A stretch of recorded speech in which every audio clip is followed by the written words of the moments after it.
ನಮಸ್ತೆ.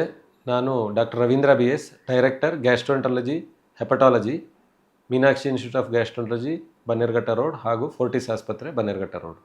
ಈಗ ನಾವು ಈ ಸಮ್ಮರ್ ಸೀಸನ್ ಅಂದರೆ ಏನು ಬೇಸಿಗೆ ಕಾಲದಲ್ಲಿ ಇದ್ದೀವಿ. ಇದರಲ್ಲಿ ಏನಾಗುತ್ತೆ, ನಮಗೆ ಕೆಲವು ಈ ತಾಪಮಾನ ಈಗ ಆಲ್ರೆಡಿ ನಾವು ಬೆಂಗಳೂರು ಆಲ್ ಓವರ್ ಕರ್ನಾಟಕನೂ ನಾವು ನೋಡ್ತಾ ಇದ್ದೀವಿ, ಏನು ಟೆಂಪ್ರೇಚರ್ಸ್ ಜಾಸ್ತಿ ಆಗ್ತಾಯಿದೆ.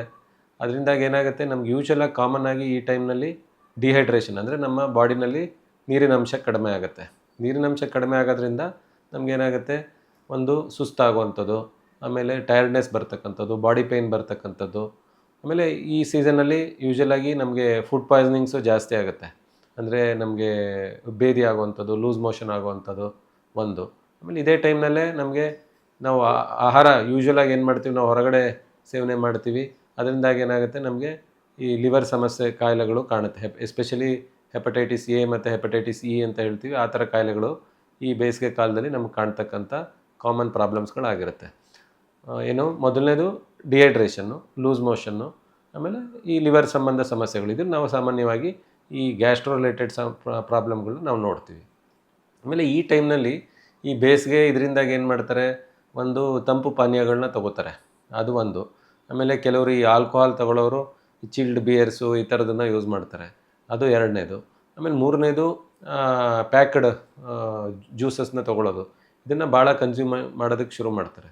ಇದು ಮೂರು ನಮಗೆ ಅಪಾಯವನ್ನು ಮಾಡುತ್ತೆ. ಏಕೆಂದರೆ ನಾವು ಎಸ್ಪೆಷಲಿ ಈ ನಾವು ಪ್ಯಾಕ್ಡ್ ಜ್ಯೂಸಸ್ಸು, ಆಮೇಲೆ ಈ ತಂಪು ಪಾನೀಯಗಳನ್ನ ಜಾಸ್ತಿ ತೊಗೊಳ್ಳೋದ್ರಿಂದ ಅಲ್ಲೇನಾಗುತ್ತೆ, ಶುಗರ್ಸ್ ಇರುತ್ತೆ. ಅದು they are not A good sugars. ಅದರಿಂದಾಗಿ ನಮಗೇನಾಗುತ್ತೆ, ನಮ್ಮ ಡೈಜೆಸ್ಟಿವ್ ಹೆಲ್ತು ಹಾಳಾಗುತ್ತೆ, ಗಟ್ ಬ್ಯಾಕ್ಟೀರಿಯಾಸ್ ಹಾಳಾಗುತ್ತೆ. ಅದರಿಂದಾಗಿ ನಮಗೆ ಈ ಗ್ಯಾಸ್ಟ್ರಿಕ್ ಪ್ರಾಬ್ಲಮ್ಮು, ಬ್ಲೋಟಿಂಗು, ಕಾನ್ಸ್ಟಿಪೇಷನ್ನು, ಡಯರಿಯಾ ಈ ಥರದ್ದು. ಆಮೇಲೆ ಎಸ್ಪೆಷಲಿ ಚಿಲ್ಡ್ ಬಿಯರ್ಸ್ ಇದನ್ನೆಲ್ಲ ತೊಗೊಳ್ಳೋದ್ರಿಂದ ಲಿವರ್ ಪ್ರಾಬ್ಲಮ್ಸ್ಗಳು ಜಾಸ್ತಿ ಆಗೋ ಸಾಧ್ಯತೆ ಇದರಲ್ಲಿ ಕಂಡುಬರುತ್ತೆ ಒಂದು. ಆಮೇಲೆ ಇದಕ್ಕೆ ನಮಗೆ ಆಲ್ಟರ್ನೇಟಿವ್ ಏನು, ನಾವೇನು ಮಾಡಬೇಕು, ಆದಷ್ಟು ನೀರು, ಮಜ್ಜಿಗೆ, ಎಳ್ನೀರು, ಶುಗರ್ ಕೇನ್ ಜ್ಯೂಸಸ್ಸು, ಅಂದರೆ ಇದನ್ನು ಕಬ್ಬಿನ ಹಾಲು ಈ ಥರದನ್ನು ತೊಗೊಳ್ಳೋದ್ರಿಂದ ಏನಾಗುತ್ತೆ, ನಮ್ಮ ಡಿಹೈಡ್ರೇಷನ್ಗೂ ಹೆಲ್ಪ್ ಆಗುತ್ತೆ, ನಮ್ಮ ದೇಹಕ್ಕೂ ಯಾವುದೇ ರೀತಿ ಸಮಸ್ಯೆಗಳಾಗಲ್ಲ.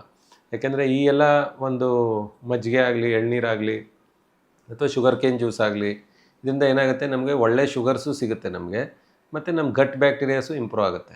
ಆಮೇಲೆ these are good and cheaper alternative for ಇದಕ್ಕೂ ನಮಗೆ ಈ ಎಲ್ಲ ತಂಪು ಪಾನೀಯಗಳಿಗಿಂತ ಚೀಪರು, ಮತ್ತು ನಮ್ಮ ಹೆಲ್ತ್ನೂ ಅದನ್ನು ಇಂಪ್ರೂವ್ ಮಾಡುತ್ತೆ.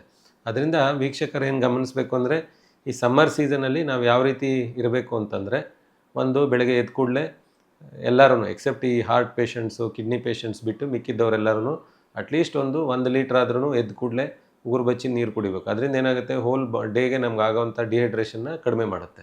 ಆಮೇಲೆ ನಿಮ್ಮ ಟೈಮ್ನ ನೀವು ಫಿಕ್ಸ್ ಮಾಡಬೇಕು. 7ರಿಂದ 8 ಅಥವಾ 8ರಿಂದ 9 ಬ್ರೇಕ್ಫಾಸ್ಟ್ ತೊಗೊಳ್ಳೋದು, ಮತ್ತು 2ರಿಂದ 3 ಲಂಚು, ಮತ್ತು ಸಾಯಂಕಾಲ ಬೇಗನೆ ಅರೌಂಡ್ 7 o'clock ಒಳಗಡೆ ನಾವು ಡಿನ್ನರ್ ಮುಗಿಸ್ಬೇಕು.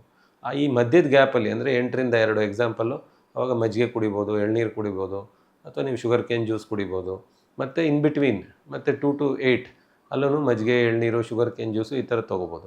ಆಮೇಲೆ ನೀರನ್ನು ಕುಡಿಬೇಕಾದ್ರೂ ನಾವೇನು ಒಂದೇ ಸಲ ಬೆಳಿಗ್ಗೆ ಅದು ಕುಡಿದಾದ್ಮೇಲೆ ಎವ್ರಿ ಹಾಫ್ ಆನ್ ಅವರು ಸ್ವಲ್ಪ ಅರ್ಧ ಗ್ಲಾಸ್ ನೀರು ಕುಡಿತಾ ಇರಬೇಕು. ಆಮೇಲೆ ಊಟ ಆದ ತಕ್ಷಣವೇ ನೀರು ಕುಡಿಯೋದು ಅಷ್ಟು ಒಳ್ಳೆಯದಲ್ಲ, ಊಟದ ಟೈಮಲ್ಲೂ ನೀರು ಕುಡಿಯೋದು ಒಳ್ಳೆಯದಲ್ಲ. ಯೂಶ್ವಲಿ ಹಾಫ್ ಆನ್ ಅವರ್ ಮೊದಲು ಒಂದು ಅರ್ಧ ಕಪ್ ನೀರು ತೊಗೋಬೇಕು.